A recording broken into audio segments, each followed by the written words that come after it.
this case, in this section, I want to introduce the extended version of the Monte Carlo method for the solution of the Poisson equation, which is the non-homogeneous form of the Laplace equation. The type of the equation is again an elliptic. Poisson equation is an elliptic equation, partial differential equation, but this time we have a function in the second-hand side of the equation, which is the source term of the equation, or in thermal sciences we call this term the volumetric heat generation inside the material. Okay, so we have this is called the Poisson equation when the Laplacian of a quantity equals a non-zero function. The equation is called the Poisson equation. The process of numerical solution of this equation using the Monte Carlo method again consists of 3 steps. The first step is the discretization of the equation. The second one is the random walk process, which is completely similar to the random walk in the Laplace equation or the homogeneous version of the equation. And the third step, which contains some new features. As you see, we have 2 differences. The first one is in discretization, so this term is new in comparison to the Laplace equation. And again, in computing the temperature at the last step, we have a new term here written in blue font. Okay, so the first step is straightforward. You substitute the finite difference approximation of the temperature derivatives in this equation and try to turn it to the desired framework. Again, the temperature of the central point with the leading coefficient 1, you see here, and the other temperatures of the neighboring points. With here we have 4 coefficients: px plus, px minus, y plus, y minus, and this is the source term of the equation, which can easily be obtained. Okay. The next step is, as I told you, completely similar to the random walk process for the Laplace equation. And pay attention to the last step. As I told you, the random walk process will terminate when you reach a wall with a given temperature. So, and at the last step, you have to add the temperature of the walls that you have reached during the random walk process. So this term is completely similar to the previous case, and divided by the number of n is the number of random walks, n is the counter of the random walks, and T sub W is the temperature of the wall, and nothing else here. Plus, this term is related to the source term of the equation. We have delta x delta y over 2k.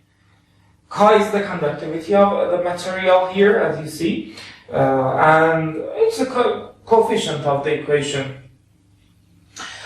And this is this coefficient completely appears here. They are constant values. Similar to the previous case, we have a coefficient 1 over n because we want to compute the average of, in this case, wall temperatures. In this case, I will explain what these summations are. Okay, this expression is the coefficient of the source term. 1 over n is shows the average of this expression for n random walks. And the first summation again is similar to this summation. N is the counter of the random walks, the first random walk to the nth random walk.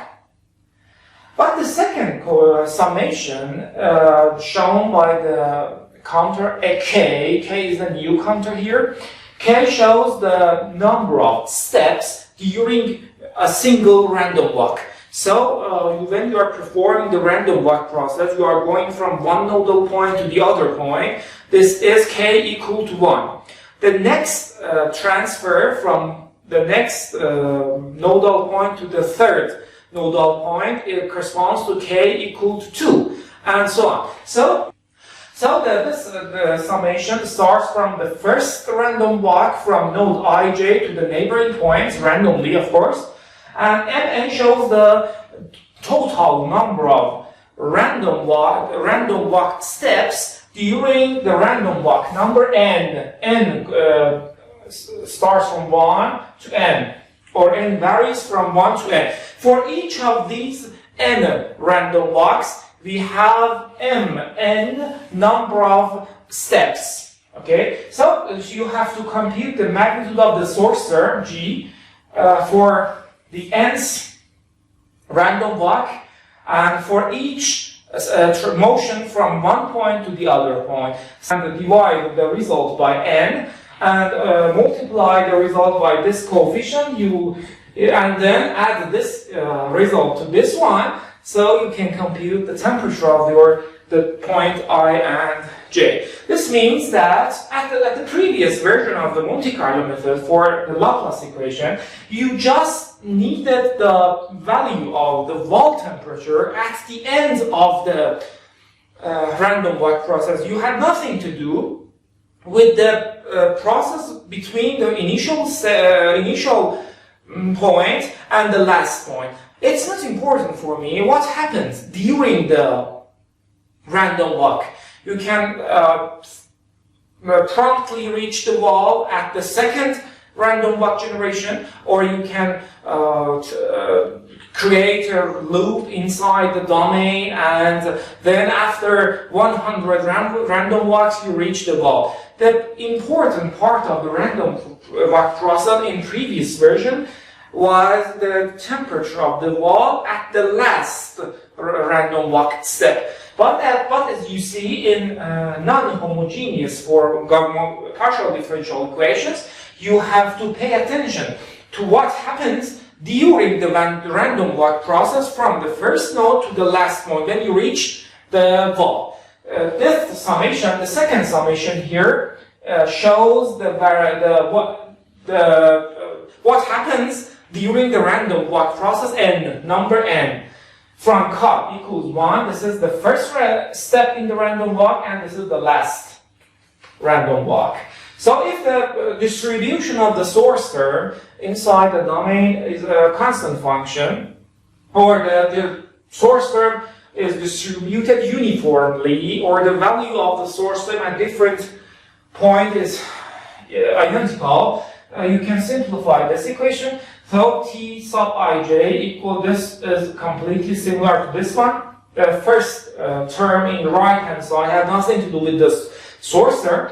But the second one, as you see, g is written here. It means that g is not dependent, is not a function of different coordinate points or positions. So you can eliminate the second summation, and if the function inside the summation is 1, it means that you have to count from 1 to n,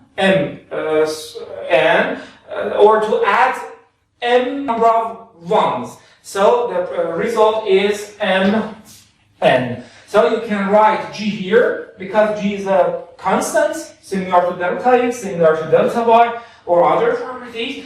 And also write 1 over n here, because this shows a kind of averaging. And also the first summation, but the second summation simplifies to a sum of mn number of ones, which is equals to mn. We need to compute gij. It means the value of the source term at different points during the random walk, and count the number of steps. You need to count the number of steps during each random walk process, which is shown by m. If